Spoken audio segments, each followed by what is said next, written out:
caso, né, manteve uma decisão que condenou uma empresa de São Paulo por ter contratado e demitido um funcionário 50 vezes. Vamos passar.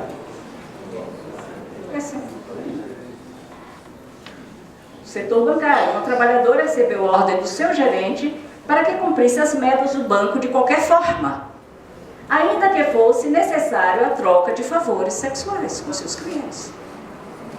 Pode passar a próxima, por favor. Câmaras.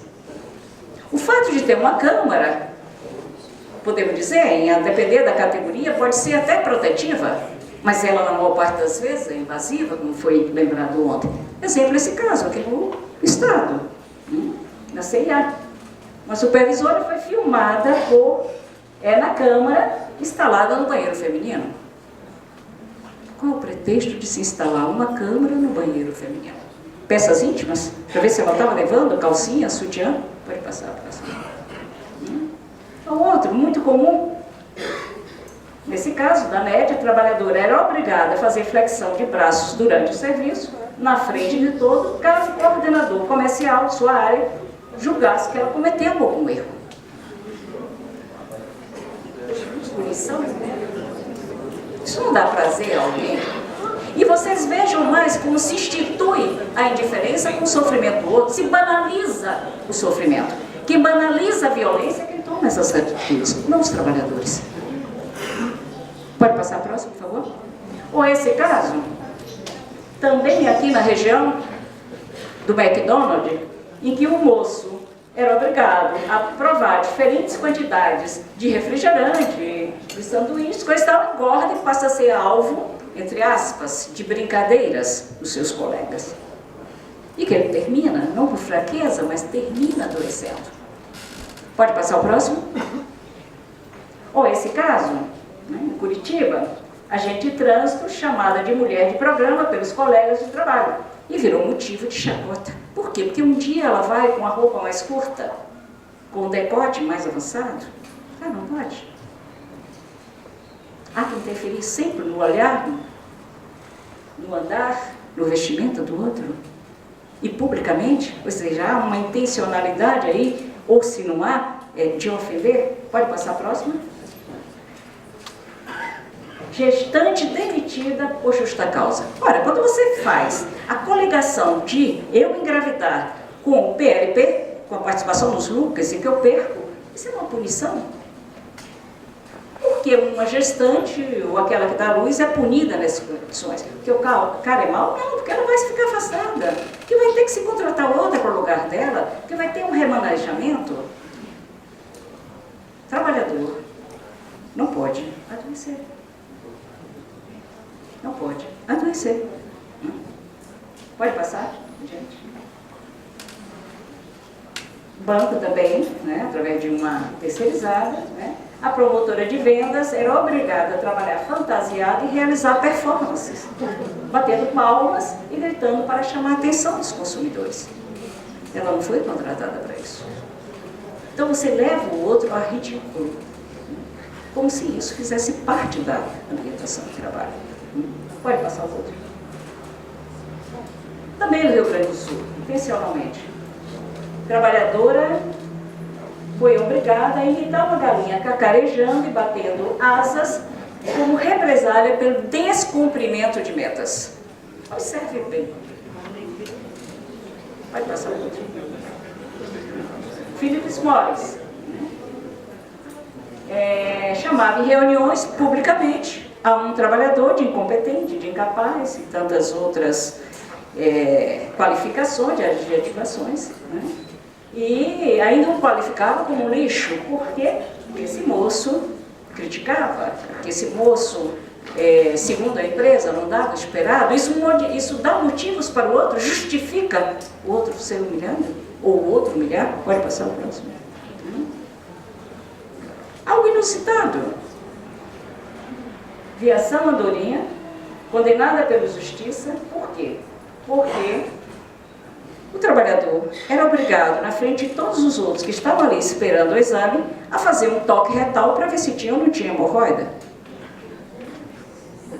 Por quê? Porque se tem hemorroida, se ele vai ser um motorista ou vai andar no trator ou sei lá o que, ele pode terminar agravando a situação, precisando se afastar do trabalho. Pode passar o próximo.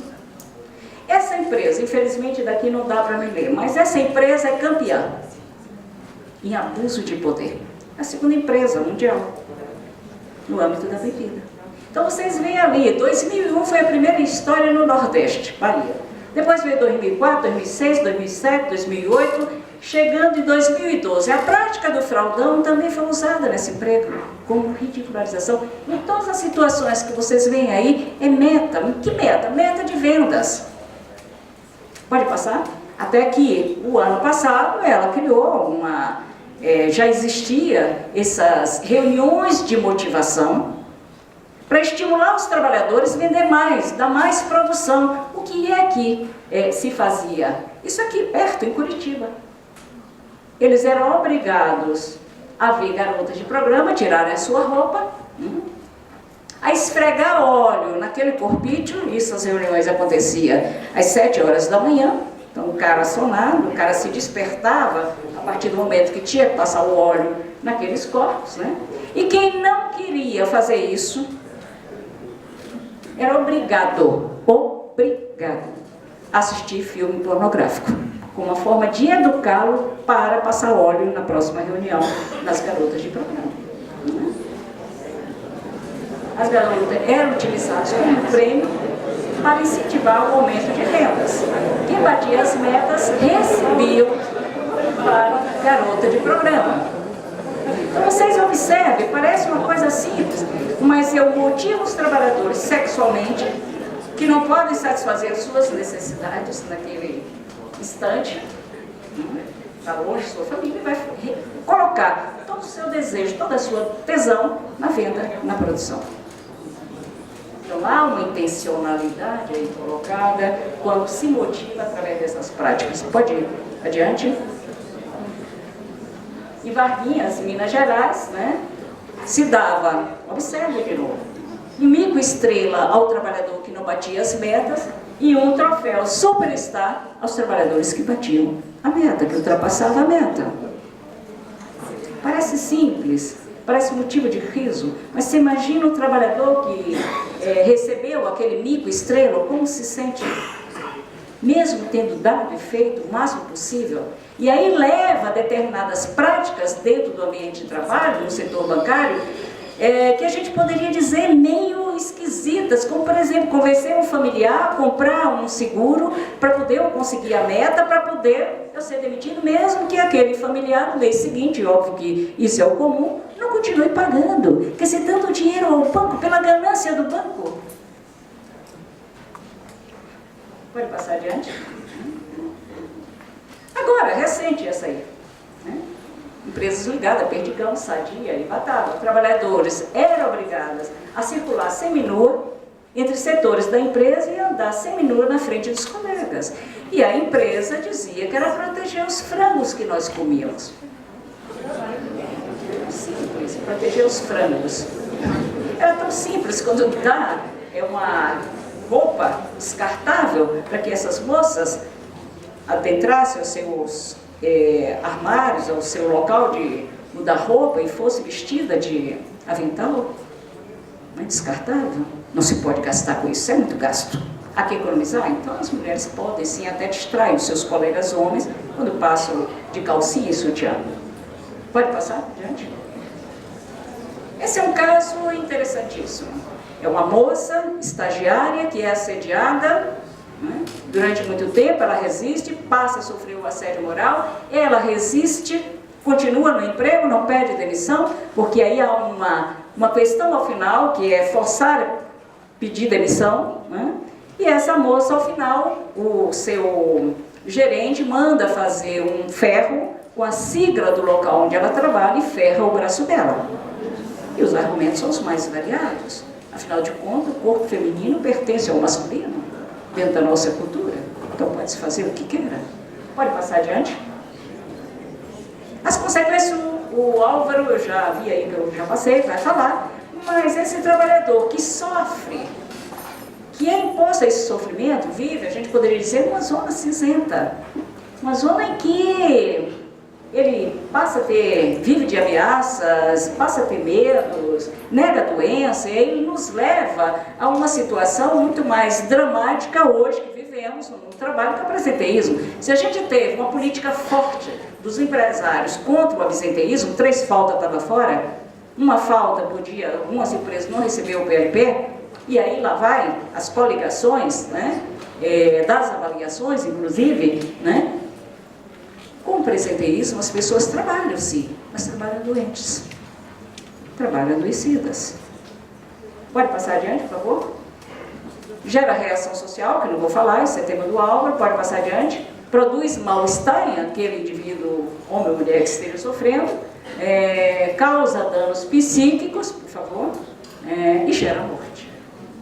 Então, quando vocês falam de assédio moral, vocês não estão falando de qualquer coisa, vocês estão falando de um risco não visível no ambiente de trabalho. Uma violência sutil, poderíamos dizer, mas terrivelmente forte, que leva à morte. Esse caso é de uma colega que cometeu suicídio na Unesp, a universidade, né? Dentro do pronto-socorro do Hospital das Clínicas de Botucatu. E é bom que a gente atente sempre, quando um trabalhador se suicida, toda a comunidade de trabalho sofre. E aí vem a empresa que rapidamente coloca a responsabilidade daquele suicídio na esposa, que traiu ele, que ele estava brigado, que ele era depressivo e uma série de outras causas. Ou seja, a causa fundamental que este suicídio dentro do ambiente de trabalho está denunciando, ele fica totalmente ocultado. Né? E o Deju vai dizer que o único suicídio no local de trabalho revela profunda desestruturação da ajuda mútua e da solidariedade. A desestruturação não é do trabalhador, é daquele ambiente que impede a relação com o outro, que impede os laços afetivos, que desestrutura, que cria uma subjetividade precarizada. Desestruturada de tal forma que esse indivíduo vive uma solidão terrível. Né? Um outro caso, esse também na Universidade Federal do ABC, um vice-diretor. Vocês veem, são os casos bem diferenciados para que vocês pensem. É um vice-diretor, pode passar adiante, em que ele tinha um blog que ele deixa isso escrito 2 dias antes da sua morte. Ontem cheguei ao fundo do poço. No começo do dia encarei o abismo por longos minutos, decidindo se dava um passo à frente ou não. Depois vaguei o dia todo, a pé, sem rumo, sem lugar para ir, sem praticamente falar com qualquer pessoa. Só para terminar o dia muito cansado. Na verdade, dizer que eu estava muito cansado é pouco. Em minha sala de trabalho há um gaveteiro móvel pequeno de 3 gavetas. Apaguei as luzes da sala e da frente dela. Movi o gaveteiro alguns centímetros e deitei no chão, entre ele e a parede, pateticamente escondido do mundo. 8 de cada 10 pensamentos meus eram realmente deprimentes, e os outros 2 não significavam nada. Dormi sentindo o frio do chão e balbuciando qualquer coisa, tendo comido durante o dia todo um coque, um polenguinho, um copo de suco laranja, um café, uma esfirra, mais um café e 2 bolachas. Hoje às 6 da manhã já estava de pé de novo. Para quê? Estou acabado e acho que esse blog também deve acabar. A história desse professor é terrível, que não vai dar para contar porque é longa. Pode passar adiante? Perdemos nós todos? Sim, perdemos. Perdemos. Perdemos quando a União teve um aumento de doenças e afastamentos. Em consequência do mundo do trabalho, das condições de trabalho. Quando a Previdência tem um alto custo com desemprego, o Estado, um aumento de gastos médicos e hospitalar, hoje está provado que uma pessoa que está demitida há mais de um ano tem uma tendência a aumento, tem hipertensão, e a perda de potencial de trabalhadores produtivos. Pode passar o próximo? Perde a empresa. As empresas precisam olhar mais para os seus gestores. E não simplesmente contratar PJs que têm um tempo determinado dentro daquela empresa, 3 meses, para reestruturar a empresa, dinamizar a empresa. Ou melhor, fazer um trabalho sujo, demitir pessoas. a empresa perde. Uma diminuição da competitividade, para que competir aqui dentro dessa empresa? Uma redução da produtividade, o que mais ela anseia, a queda da qualidade do produto, pequenos boicotes, né? Perda de trabalhadores qualificados, aumento de doenças e acidentes, aumento, aquilo que nós falamos, do presenteísmo hoje, não do absenteísmo, degradação do clima organizacional e perdas econômicas por processo. Talvez seja isso que elas temem mais. E aqui é necessário que os juízes, que os promotores pensem nessa questão. Se o lugar mais sensível do empresário é o bolso, que seja a reforma, pensar práticas preventivas a partir disso. Se o ser humano vale pouco, apesar de produzir tantas riquezas, que sejam mais duros nas suas sentenças. Nenhum trabalhador vai atrás de dinheiro quando é ofendido, vai atrás de sua dignidade. Pode passar o próximo? O ciclo é fácil, por favor. Você que não pode prevenir a questão da violência no meio do trabalho, se a causa fundamental é a organização do trabalho, vamos mudar essa organização? Ah, mas isso custa, isso leva tempo, sim. Vamos fazer um projeto para que tal aconteça e não piorar as condições de trabalho para todos. O ciclo preventivo, ele começa com uma coisa muito simples, avaliar as práticas discriminatórias, o risco de assédio moral, se existe ou não, e não culpabilizar a personalidade A ou B ou C, elucidar os processos que fazem durar as injustiças dentro do ambiente de trabalho, elaborar um plano de atuação, né? Aplicar esse plano, e obviamente que esse plano tem que ser pensado com o conjunto dos trabalhadores, mudar as normas, as políticas de gestão que levam a respostas inadequadas, né? E de novo reavaliar sempre esse processo.